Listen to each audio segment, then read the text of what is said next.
celebrating 3 years of bringing you the very best in LGBT talk programming. This is Q Talk America.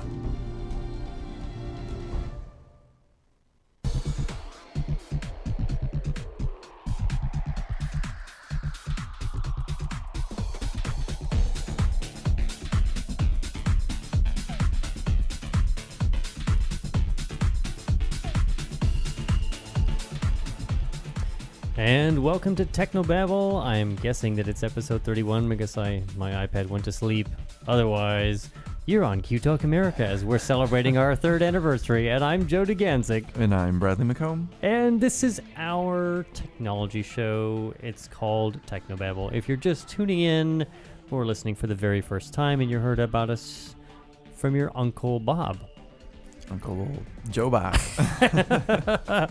Anyways, this is our, at least right now, during the summertime, it is our every once in a while technology show. We're generally covering a number of different topics. We will be completely transparent that Brad and I are self-professed Apple fanboys, so it is slanted a little bit towards Apple.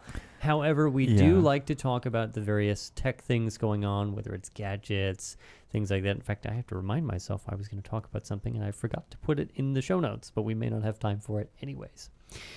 So we're brought to you by our good friends over at audible.com, and they are all about the audiobooks, where they literally have more than 100,000. I think they're probably in the 150,000 at this stage in terms of how many that they have. And you can get a free one if you go to audibletrial.com/QTalkAmerica. And we'll talk a little bit more about them during the rest of the show. But and of course, if you like to stalk people, you can always stalk us at our Twitter handles, which happen to be on the screen just in case. Stocky. Exactly. I know I haven't been using Twitter a lot lately. I've actually been using Google Plus a lot. Really? Yeah. Interesting. I can't bring myself to have to separately use multiple social networks. Well, I've sort of all but ditched Facebook. You're not really much on Facebook anyways. I know. You or your illustrious partner. I don't know, but I just like Google Plus. I wish everyone would migrate over there. It is a very clean interface. It's a nice looking interface. It's beautiful. Facebook has kind of Google Plussed itself a little bit, here and there. Facebook's doing the hashtags now. Yeah, they're doing hashtags. All these kind of little stories and so forth have come out. Yeah. I tried to use it to start posting things, and we'll see how it. Everyone is in this tagging mode lately. It's like, oh, tag this Instagram, hashtag me, and tag me on Instagram, and update me on this. I found out actually there were some people at work who really are into Instagram. Mm-hmm. And like, oh, what's your Instagram name and stuff like that. I'm like, I know I'm on there. As it turned out, I only downloaded the app and I never signed up. So really? So you don't have an account? No, I finally got an account about a week ago. I was on Instagram a lot when it was first out there and big, and I was like taking pictures of everything I was eating. I was like, I don't know. It's really cool, and some of the photos that people post on there are just awesome. And it's like you can sort of live vicariously and just through be Instagram, in different places. Because it's just a stream of photos. I mean, literally, that's what it is. And it sort of goes into this thing. There's an app for everything, and I guess there's some people who are able to just consume all social media and all digital media, and they live for it. But I guess I have so many different things going on all at once. Me too. I don't have the time. Like trying to find time to give attention to it all of it all. I mean, and that's. But I mean, that's the other thing is like people are so attention deficit now. It's like, here. We have that same problem in getting listeners and viewers to consistently be part of Q Talk. But we just keep on plugging away. So it's all you can do. It's all you can do. It's all a learning curve with this technology as it becomes more and more integrated into like. Now it's going to be wearable, of course, with Google Glass. It's going to be on you. It literally. is. But I think eventually somehow someone's going to crack or someone's just going to get really tired of it. The easy way of dialing things down. There's settings on Facebook and Google Plus. What do you want to be notified about? Right. How many different things. I've dialed that down a lot. Yeah. I know you for a while there. Like your phone was blinging every 2 seconds. But the problem was I didn't realize that when you put things like when you put people on a list on Facebook called close friends, it automatically applies the get notifications option. Mm-hmm. And what that option is you get everything from that person. Absolutely everything. It doesn't for most things. Facebook kind of filters down, everything normally just shows up in your newsfeed. If you want an alert about someone or a page, you can go to the little setting and say, get notifications. And then every single thing from that page or person will show up and ding your phone or pad. And so I've been pruning that back. Not that I don't like the people that I was getting those on, but it's just too much. Yeah. And there's no, I think it comes down to it. I can summarize it in one phrase, one sentence. There's been studies done that show that humans can only really keep up with so many people. Yeah. It was 100 or maybe 50. Yeah. To have really close relationships. I mean, I really only have close, intimate relationships with maybe 10 people. Yeah. And the rest of them are acquaintances, people that I hang out with on occasion. I follow them on Facebook. I feel like I know them, but really I don't. And it's the challenge that you see so much stuff on Facebook and you start feeling like you're someone's friend. Yeah. And what was funny was really just digitally. Someone on my feed who I met many, many years ago, and then I've only followed virtually lately, but I feel like I know them because I see so much about them. Yeah. And they were saying something about they have a birthday coming up, and they said, haha, I'm not really saying that everyone should throw me a party or do something, but I'll just throw that out there just in case. And he tagged 5 people and then another 6 or 7 people. All of the people who he probably hangs out with and is generally good friends with. Right. I wasn't one of them. And I thought, I feel sad. I'm like, wait, I shouldn't feel sad. I actually don't know this person. See what I mean? I actually don't. Yeah. I feel like I do, but I don't. And then so it's real feel like emotions from a strong relationship are spilling over into and online. I feel like, well, if I defriend him or if I turn all the I don't get all the notifications for him, but I just see the updates. If I just remove him from my newsfeed, then I feel like, yeah, but I want to get to know him. But then you're kind of missing out. But then I'm like, wait, why do I want to get to know him? Right. Maybe because he's really cute. Maybe that's part of it. I don't know. That's a whole different discussion. Yeah. Maybe, but he is a nice guy and all that stuff. But again, it's maybe not. Sometimes you have to just go into this thing of, well, am I beating a dead horse? Am I just barking up the wrong tree? But that's neither here nor there. Let's before we move into the Apple thing, and we've got a lot of Apple things to cover. We've got a lot of technology stuff. We want to show off some of the new stuff we've got here in the studio that we for a long time I've said we're going to do this, and we're going to do this, and we're going to be able to do this and this and this. And I figured out a way to save some money and just donate some of my own belongings. And now we can do it. We actually got through an entire Joe and Babe show, and we didn't have any faults or failures, which is great. Yeah. But let's talk about this thing that's been in the news, because again, it definitely affects technology. This whole PRISM thing, the spying thing, the NSA. But I think even beyond what the current news is, some people have resigned themselves to say, we're probably being spied on. They're probably reading everything that we do anyways. Yeah. So who cares? Right. And I sort of fall into that camp. It doesn't matter. The only thing I remember recently that there was an article that the government said, we really have a lot of trouble reading iMessages, which kind of was like, okay, so anything I sent through an iMessage is probably safe. It's safe from hackers, definitely safe from the government. That's too funny. I don't know. I mean, it seems like every, 5-10 years, something comes out and then people freak out and they're like, oh my God, the government's spying on us. But I'm like, okay, well, remember the whole carnivore system thing? Right. And that was 5+ years ago? Yeah, I mean, that was probably that was right early after 2000s, late 9/11. It was even before then. Oh. Yeah, because when I worked for an ISP, I remember the carnivore system was being installed. And it, I don't know. I mean, they Brad didn't tell us can't talk a lot. about it, otherwise people in black jackets will show up shortly. But I mean, I don't know. I'm just sort of in the camp that if it's on the internet, it's not a secret. I mean, yeah, you can encrypt stuff and no matter how much you lock down your no matter how much you lock down, whatnot. There's always someone who can sit there and have a key and spend time and effort if they really wanted to crack into it. So I mean, it's just sort of a thing that as society, we've bought into this whole computer system thing. We know all our information's out there. If you're going to be paranoid about that, then it is. And you're going to be stuck. And you have to sort of also take everything with a grain of salt because, right. Okay, say you're just Joe Schmo, right? Mhm. You're just a guy out there or a gal. And, okay, so you have some secret stuff on whatever, your secret life as a porn star, your secret life as an art collector, whatever it is. Right.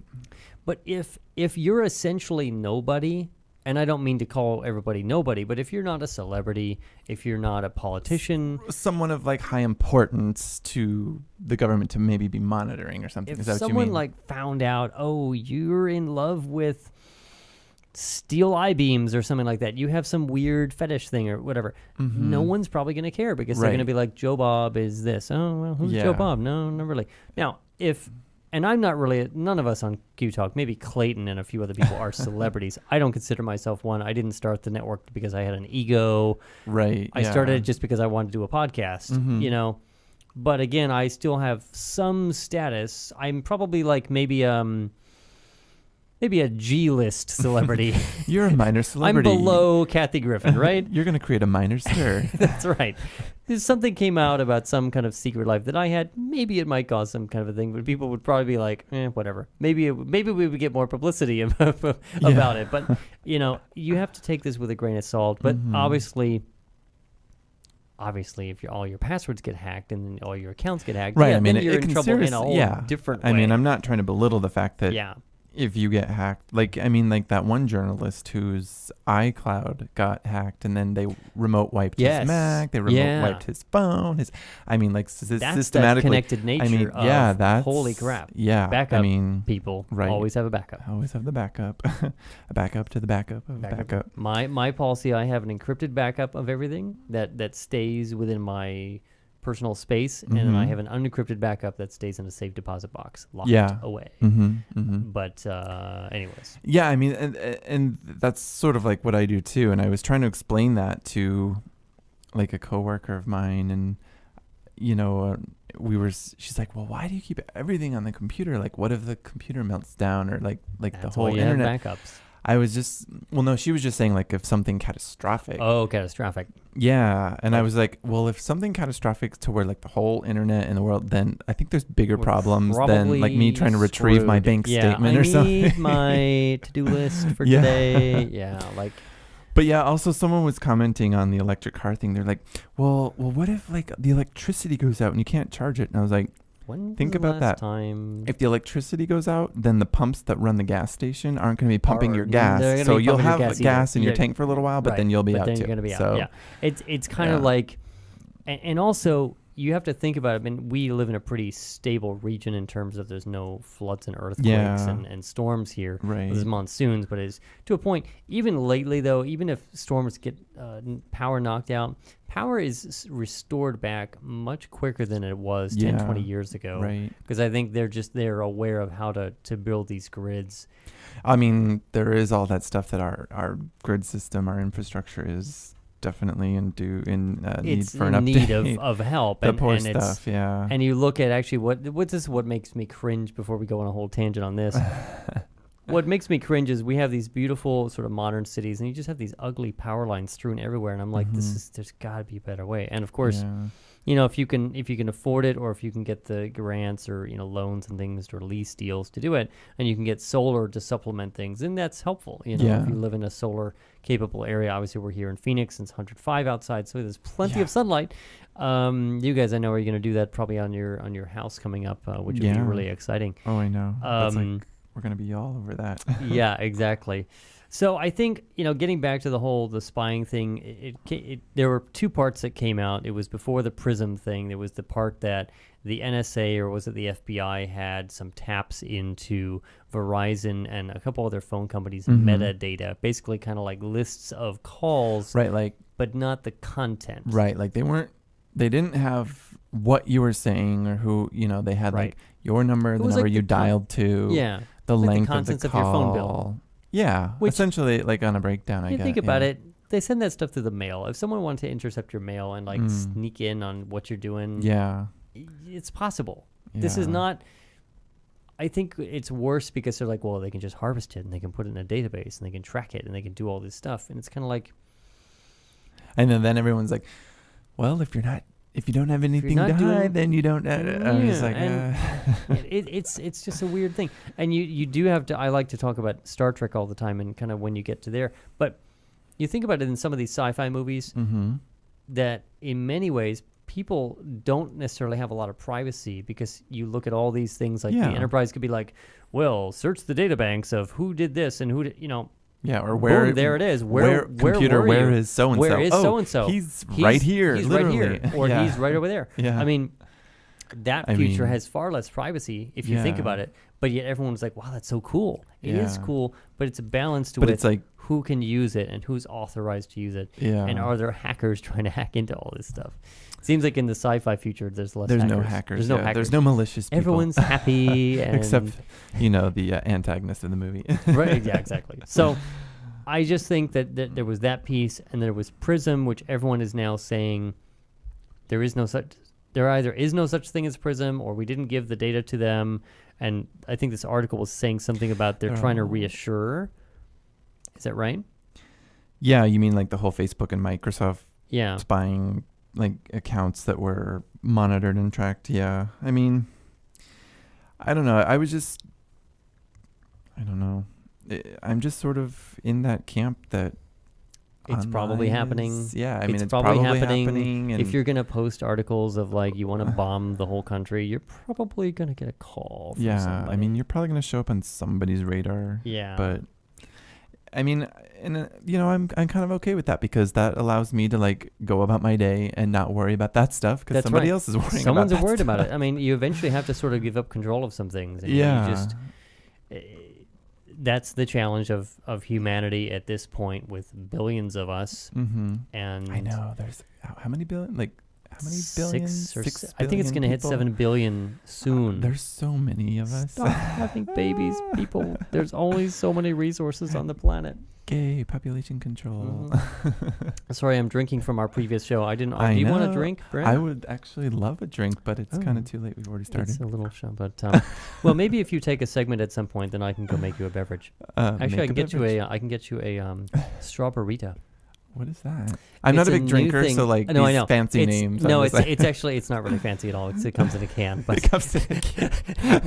I saw it at Safeway, and we were because for last year, Sway did an event that was around Bud Light's thing called Limerita, which is like a Oh, margarita. right. This is the strawberry version of it. Gotcha. Oh, and I like strawberry. I bought a case of strawberries at Safeway, and we've just been munching on them after dinner, like Well, before how bed. about you do this? Why don't we So- do this? Our next topic is going to be WWDC. I'm going to switch over to the Apple TV, and you mirror your screen to like the Apple website and chat. Oh, you want me to do this Yeah. one here? Yeah. Okay. Let's go to let's. This is You can start live, it, and so then let's I know see. it's live. It's live production, but we'll make it happen. We're using some of our new All technology right. here. I'm gonna mirror this, and we'll say mirroring. So we I'm- have some new. We'll show this off in here in a second in terms of how this works. So so do that, and then like pull up Apple's website. We can see Brad's lovely backdrop. It's just a stock one. It's funny because I had my own custom one for the Mhm. longest time, and I was like, oh, I'm just gonna go back to something stock. So let's talk about WWDC and just like what were the things that really stood out for you that were really like amazing. While I go play bartender. All right. So while Joe is playing bartender, let's see if you can pull this up. So it's loading right now. Yes. So WWDC was this past Monday, and Apple live streamed the keynote. iOS 7 was obviously the big thing that everyone was talking about. They also did OS 10 Maverick, which I thought was kind of cool because it gets away from the whole cat name. They made sort of a joke about themselves, or sort of jokingly said, oh, we're going to call this macOS Sea Lion. And I thought that was cool to sort of see Apple joke about themselves, you know. They tend to not do that a lot. So I thought the whole sort of attitude and presence of the keynote was a lot more lighthearted. It didn't seem so it was definitely the post. Thanks, Joe. Joe just brought me got it in a little fancy Starburrito. plastic glass. But it was definitely like the first true post Steve Jobs keynote. It really was. And we saw some new faces too. We did. Well, I mean, if you don't follow Craig. Apple a lot, but Federini, I mean, these were a lot of new faces, maybe to some newer people. But True. I mean, when they got up there, I sort of know exactly who they were. But it was nice to see them sort of spread it out, not because Steve usually takes control and it's like his thing. But it was nice to see, the different department heads and, VPs and stuff all doing their own thing. I was kind of hoping that Johnny would go up there, but he sort of never goes up there. Does. Like he always does the cool white videos. Video. Yeah. But so yeah, I mean OS 10 Maverick, so that's going to be Mac OS 10.9. That's coming out this fall. Do you think they're just going to stick with 10 and we're going to get 10.10, 10.11? I don't know. Because why would they change the naming scheme now? The only thing that I could OS 11. Yeah. Is it going to be OS? That'll be the next thing for next year. Well, so here's the thing. So they're completely redoing like the interface for iOS 7. True. And Johnny's been put in charge of that. And so he's also sort of been put in charge of Mac OS, like sort of the whole Mac look. OS, right? So my understanding is, that's 2 operating systems that you're trying to give a complete makeover. So I think maybe iOS are going to really focus on that, get it done for this year. Next year. And then maybe next year we'll see like an interface update for sure, maybe on the Mac too. And it's not terrible. It's not terrible. It's not old at this point. I mean, it's not really old looking, but it could use perhaps. Yeah. It's funny though, because if you go back and look from like 10.0 all the way to, it's just interesting. I just sort of like going back and looking at all the UI interface changes over the last decade, it's sort of cool. But sort of speaking on that, like when macOS 10.0 was actually sort of in a public beta, that's when I finally convinced Jake to like try out the Mac. And so he went out and bought the Power Mac G4 Cube to go with macOS X or 10. So it's sort of like come full circle almost with the new Power Mac. That's right. It's new design. I know, right? That's...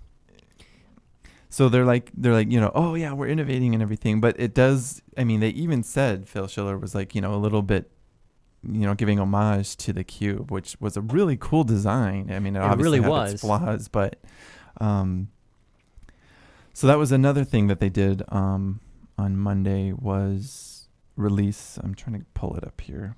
Oh, but you've switched off. No, that's okay. Keep going. I'll watch when you've got it pulled up. I'll switch back to it. But yeah, so they were just doing, where was I going with that? The Mac Pro. The new, the new Mac cylindrical. Pro. They actually gave like a sneak peek of go. it. So I thought that was really cool.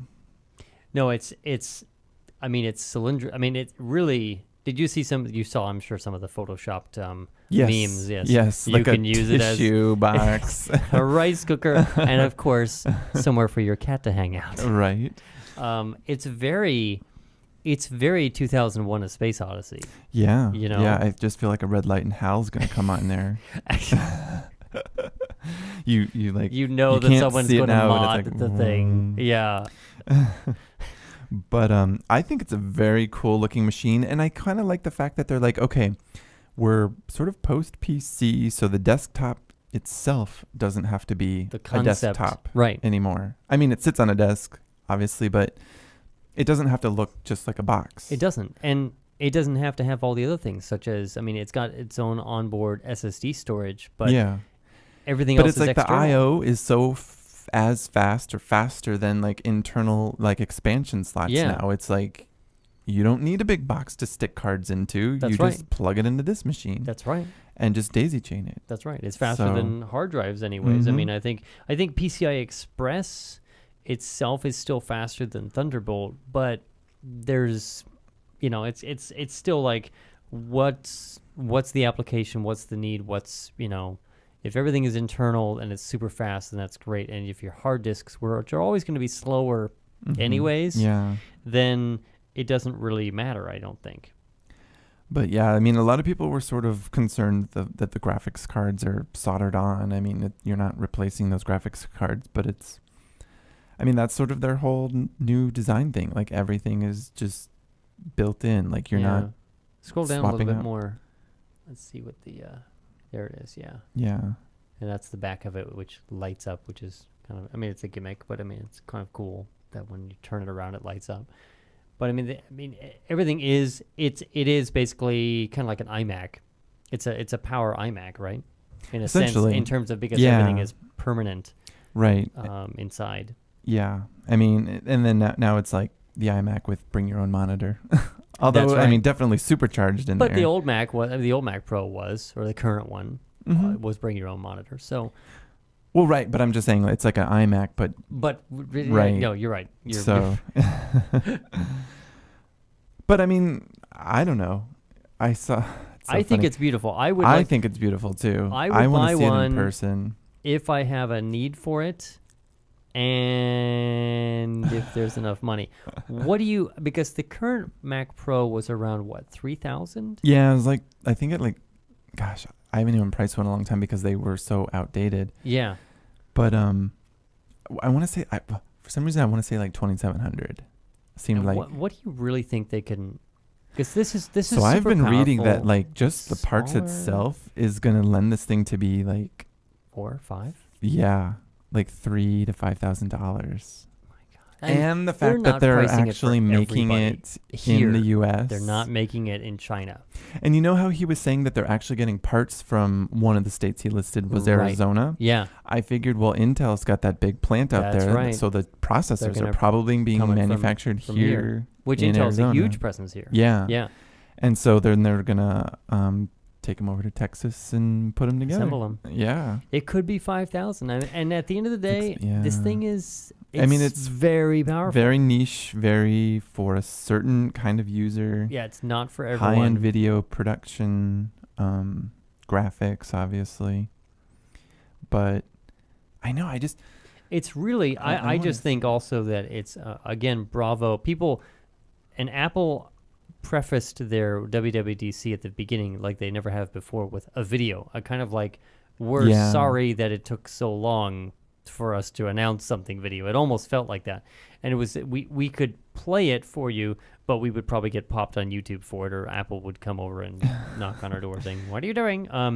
Yeah, I mean, you can always just see it yourself. You can always see it yourself Yeah. if you go to Apple's channel. But it was talking about that they have this deliberate, process of designing and going through iterations and cycles. And it's no doubt that Apple designs way more products than they release. Like they just a lot of stuff makes compared it to a Samsung or somebody. The junk pile, yeah. And so this is an example of something people said for years, well, the design has stayed the same, it's boring, it's old.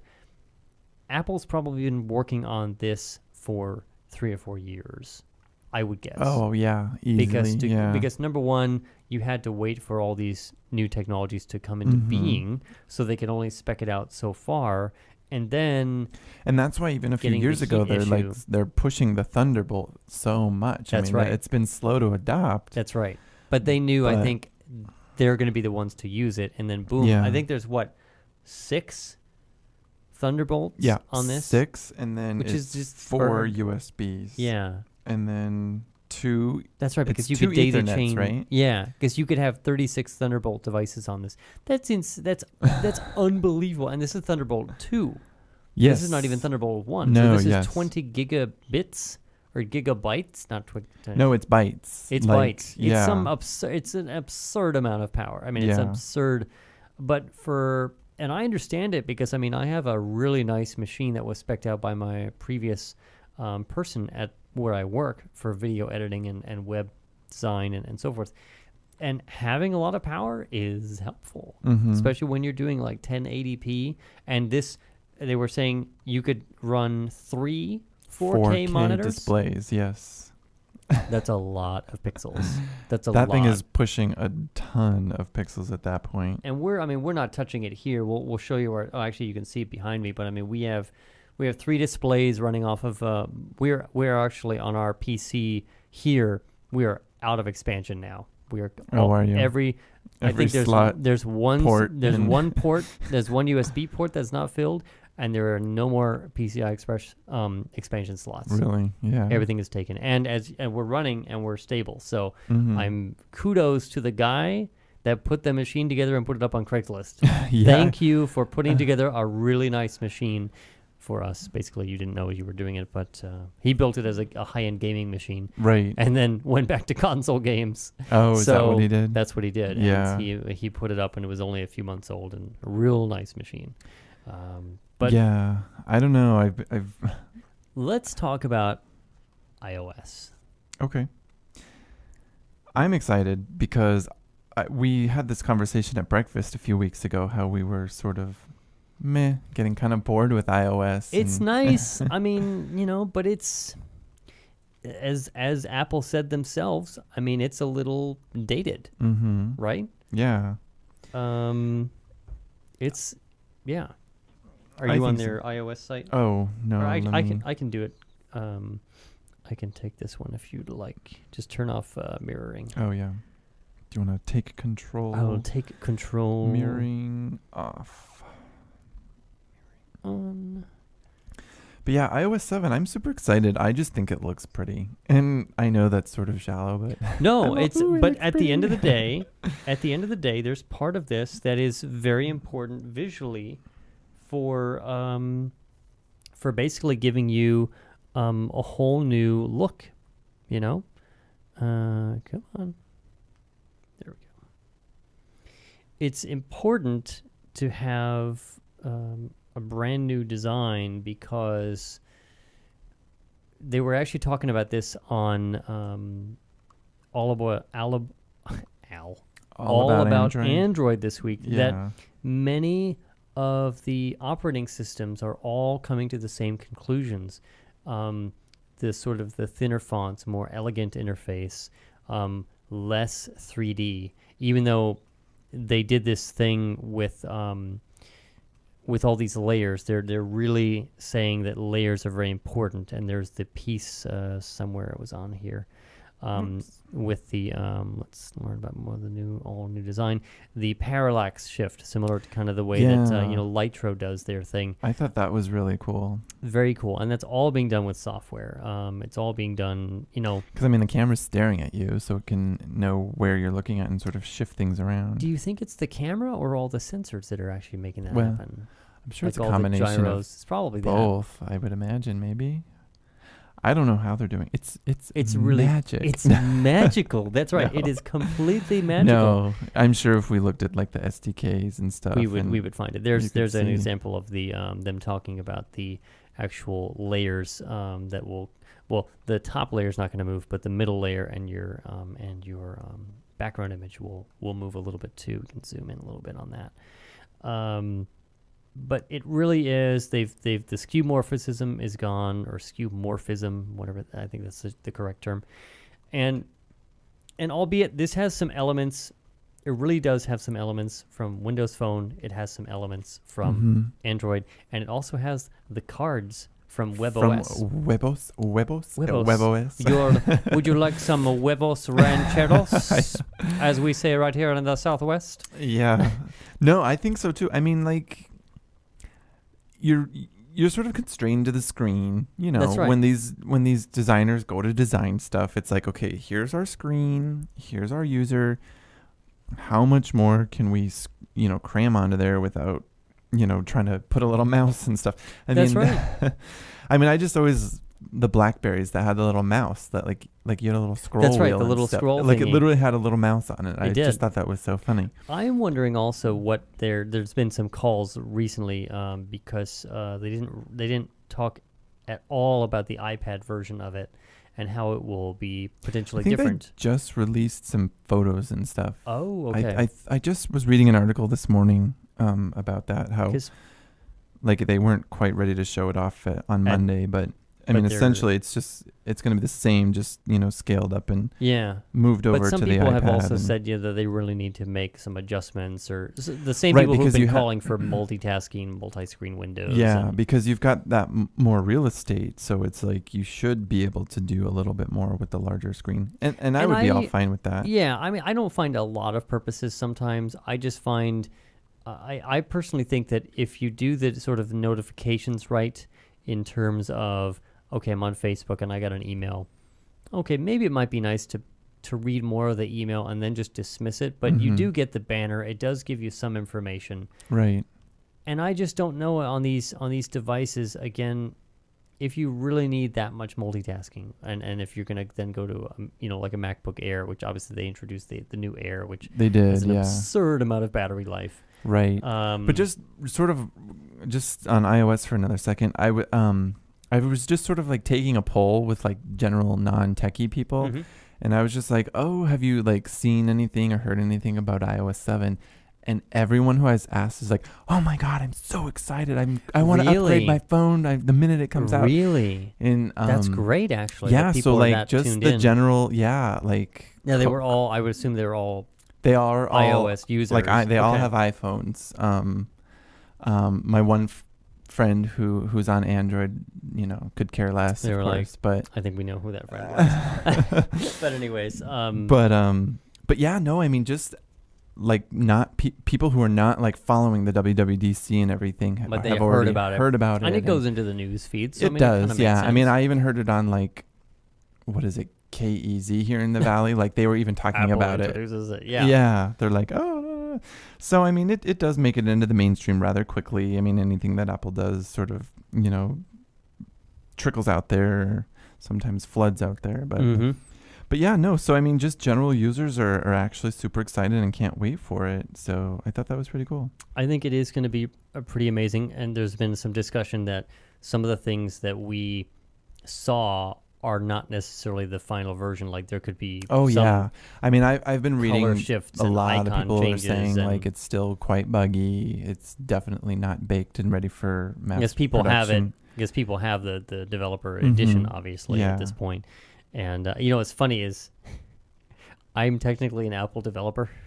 Oh, because I signed up for it. I signed up for the free plan. So I'm like, I guess I could download it. I don't know if I really want to have it and have an unstable phone, but I could. I probably should have for this. But then again, I don't think they're supposed to actually show it off. I know what's funny. All the NDAs and everything. All their promotion photos show it on the white iPhone. Everything is on the white, and if you think about it, it's going to look really good on the white. It's going to. That's what I was saying. On the black, it's going to be great, but it's going to be a little more visual jarring because it is more white. It is brighter. I was talking to my friend the other day, and I was like, what color is your iPhone again? And he's like black. And it's like I've got both. I was like, well, you have yours is custom. Well, yeah, mine's custom skin, but my iPad is white and my phone is white too. That's right. So, but yeah, I was just like, oh yeah, I think it's gonna look so pretty on the white phone.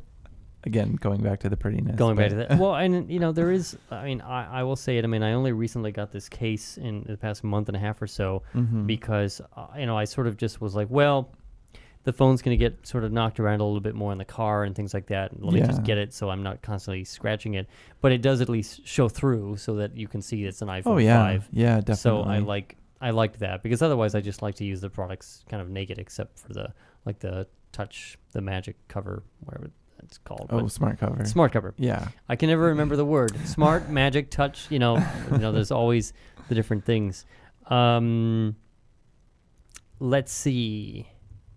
I know we're jumping around kind of like they did. Let's do our little review. It seems like light bulbs have always been a big thing that we have reviewed here. And let me turn off my mirroring so that you can do this. We're going to do something that no one has done before. Actually, people have done before. People have done it before. We found through news outlets and reviews that Cree has released a light bulb that is pretty amazing. But we also want to show you that it is possible to actually hold on to an LED bulb after it's been running for, well, let's see, I turned these lights on at about 12:30, so almost 2.5 to 3 hours at this point. So Brad's going to mirror his phone and then take the camera, and we're going to go ahead and do this. And he's going to show me in the studio. This is our fantastic studio lights. They're really not, but so anyways, I'm going to get up here, and this is at the top of our complex here. We've been testing various different LED bulbs, and maybe it would be helpful if you can actually hear me. Yeah, I was gonna say move your mic just to move the squeeze. mic a little bit closer. So, anyways, what I want to show you is that I can literally grab this bulb. This is the Cree bulb, the 9-watt, 60-watt equivalent. I can literally hold on to it. It's kind of toasty at this point, but it's not like gonna burn me. So I literally have my hand on it, and I'm gonna unscrew it.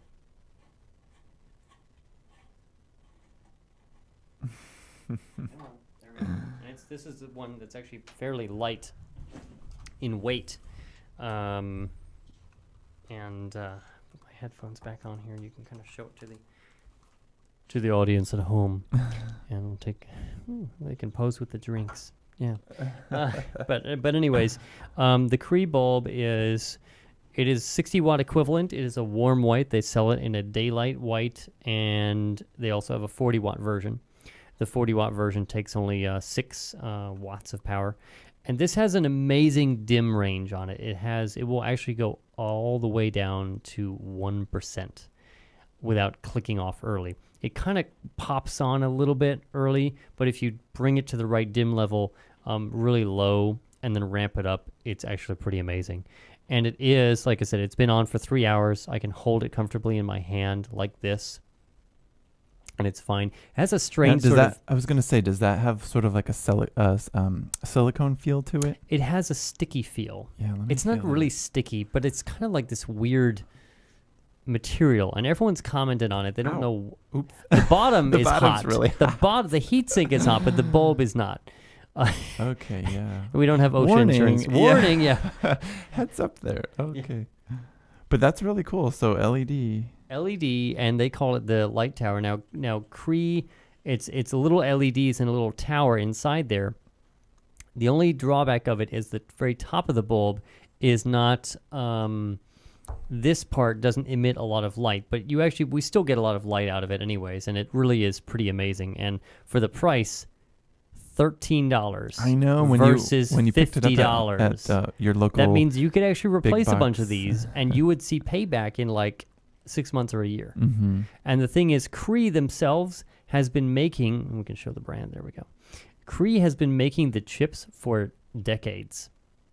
They're a U.S. company, and I think they actually make them here. They might make them overseas. Yeah. But now they're actually making bulbs as well. They've made some bulbs and kind of put it under a different brand name and sold it like as Home Depot products and things. But this is like their name, their product, and it's pretty darn amazing. That's pretty cool. And it's like easily accessible. You don't have to like special order that. No, they're at Home Depot exclusively for the moment, and I'm sure they'll expand it later. But yeah. And it's the first bulb that really truly is super bright. Again, it's not super hot. And in terms of heat output, it's a beautiful white light. If you want the warm white or the daylight, this is the warm white. Mm-hmm. But it's pretty amazing. Let me go put it back in. Plug it back in. Yeah, I mean, because I know you've been testing a lot of LEDs over the years, and the dimming thing is the big thing, because I know you especially, but we use dimming a lot in our house. And most LED bulbs. Let me just get this back in here. Most LED bulbs, for people who just want some general dimming, it's going to work just fine. But for people who want to do like the really theatrical kind of home theater style dimming, let me take this back on the regular live shot here. There we go. The dimming on most of them is difficult, or you have to really, really pay a lot of money for them. Even the switch bulb, which is a beautiful bulb, and it's $45, and it's glass and it's liquid cooled. It's gorgeous in chandeliers and all that, but its dimming range isn't the best either, and it does have some flicker. This one didn't flicker. Yeah. So really, I was very, very impressed. You don't have it on a dimmer here, do you? We don't, and I didn't do a video. I'm going to do a video later, and it'll show off the full dim range. It was shocking. In fact, I danced around my apartment. I'm like, finally! Really? I didn't dance. But I was very happy. Yeah. I was really, really happy, and I wrote them a message on Facebook, and I encouraged them. I said, please introduce all the other types of bulbs very quickly so I can convert everything over. I know that's the thing now, is now they have to start doing it in all the different form factors. They really do, yeah. Bulbs come in such an array of shapes and so many different things, and I have I generally use flood and spotlights because I like to highlight things and I like to uplight stuff. Yeah. I think the only traditional bulbs in my whole place are like in my closet in my bathroom. Yeah. All the screw-in little bulbs and things like that. Right, the standard A shape. Yeah. The A shape, yeah. Mm-hmm. So that's you can get them at Home Depot nationwide, actually, and they're on end caps and they're bright blue. I think actually I've got a. Let's see. Are you still mirroring, or can I? No, yeah, you should be able to take Okay. over. I take it. discontinued my mirroring. Let me show you what they look like, just in case you want to run out right now and buy one.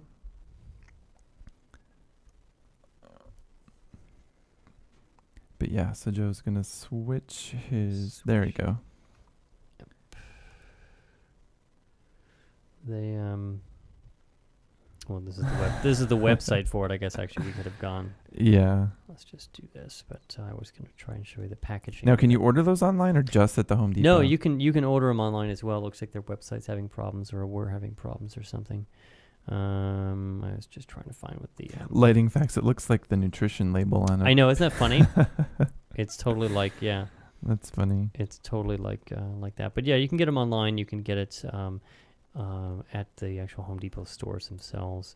I was just trying to actually go to just show you what the product packaging looks like, because it's all kind of like a blue theme. And well, they didn't have it. Oh well. But anyways, it's a really amazing bulb. We don't make any money from that endorsement, but I really am excited about the fact that the state of the art is advancing.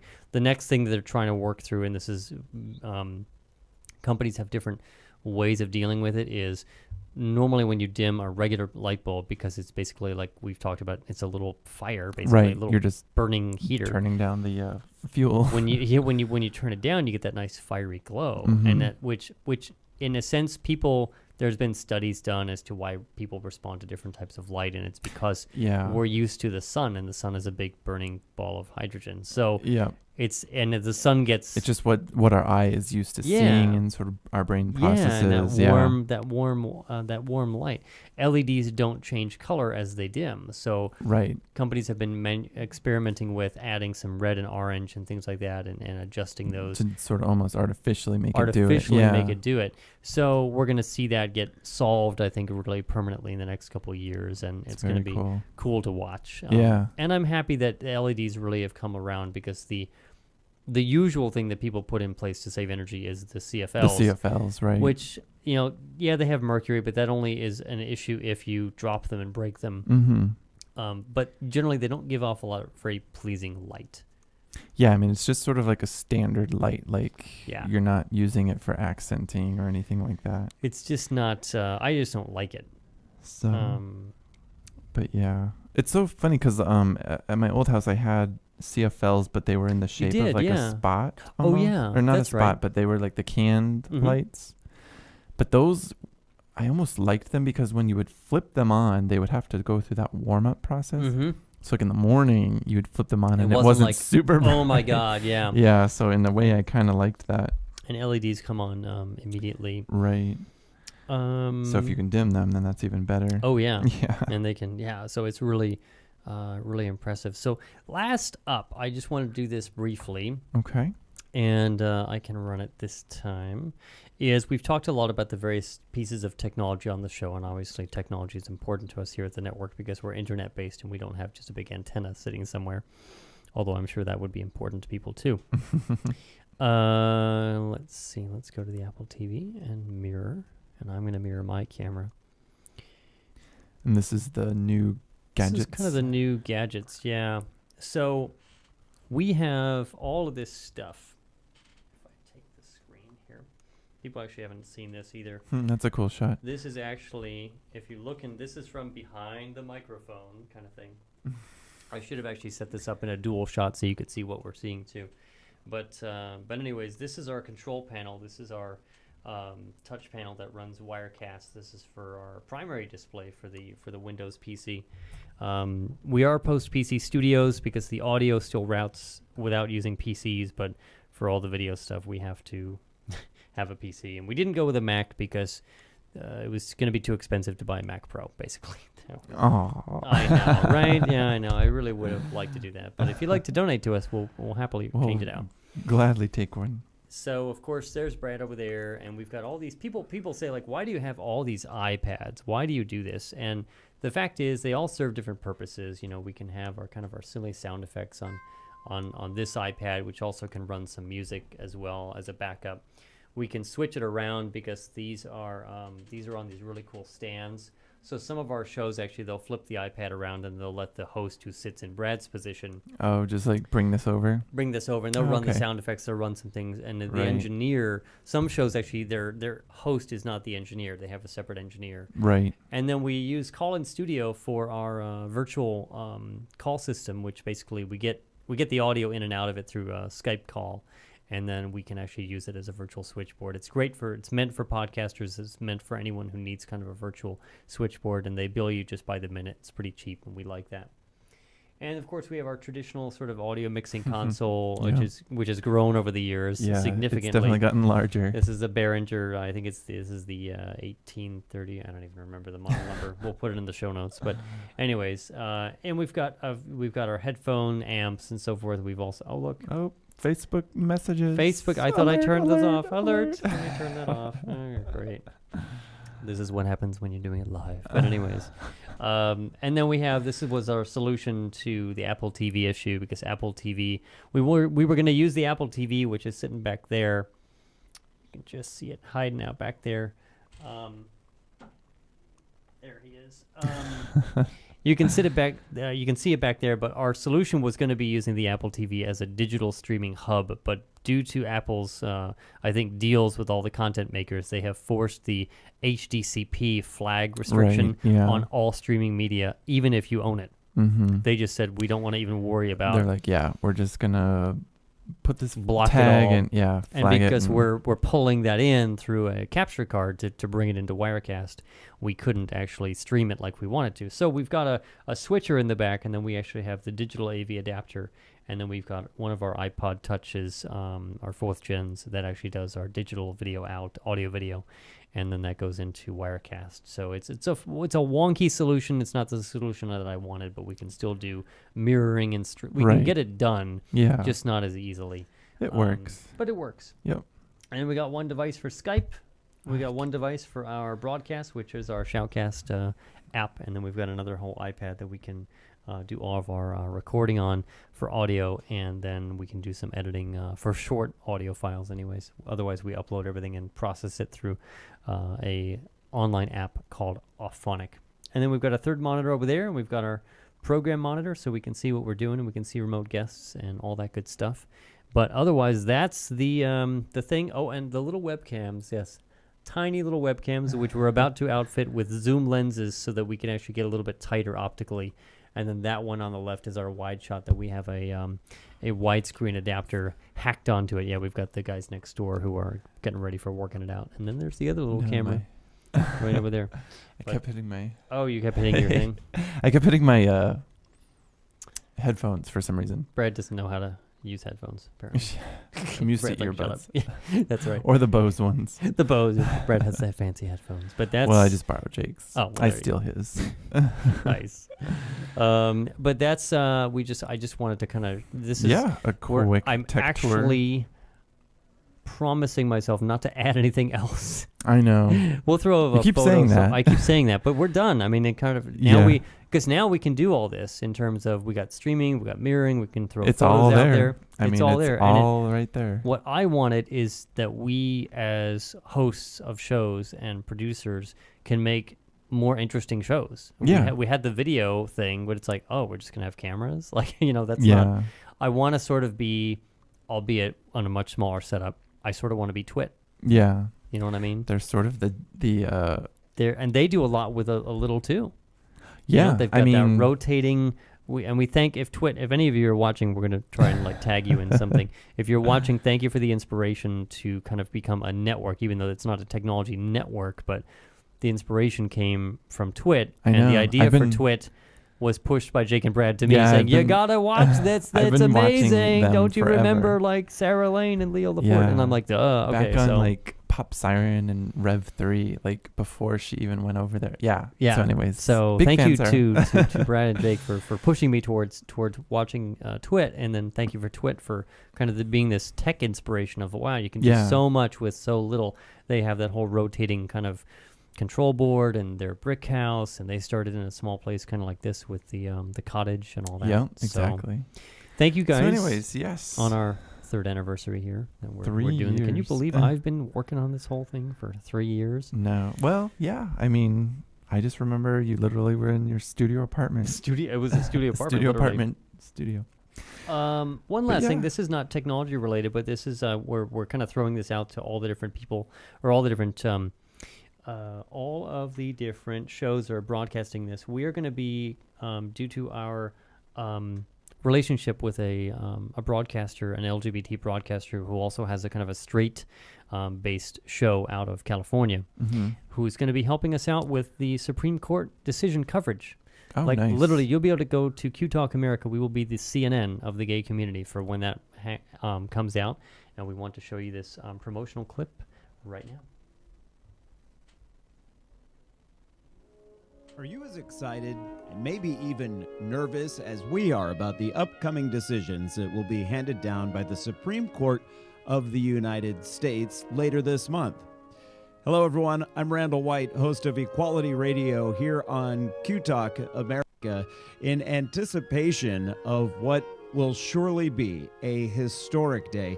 The staff here at Equality Radio is hard at work putting together expert guests, background information, and legal analysis for a solid day of live coverage. We are greatly expanding our show that day to fit the occasion, and we want to be sure you have a forum to express your thoughts as history unfolds around us. There may be no other day more important in LGBT history than what's about to happen. Equality Radio on Q Talk America will be here for you on that day. Very cool. It is very cool. We thank them awesome. for doing that and for being part of the Q Talk family. That's how we've grown coast to coast coverage now, through syndicates and through all kinds of things. So we're out of time, sadly, as we always are when we're doing these kind of breaks. It goes by so fast. It really, really does. I just gotta find our closing music to get us out of here. Playing all these things As you're tapping away on your iPod. On the iPod Touch, there it is. So we'll be back probably in a month or so to cover some more technology news, and we'll resume our normal schedule in September. But otherwise, you can catch all the latest episodes at qtalkamerica.com or on iTunes. .tv, either one. And be sure to subscribe, find us on YouTube, and otherwise check out all the show notes, and then we'll have all the information in there about what we've mentioned. And I'm Joe DeGanzik. I'm Bradley McComb. And we'll tech to you later.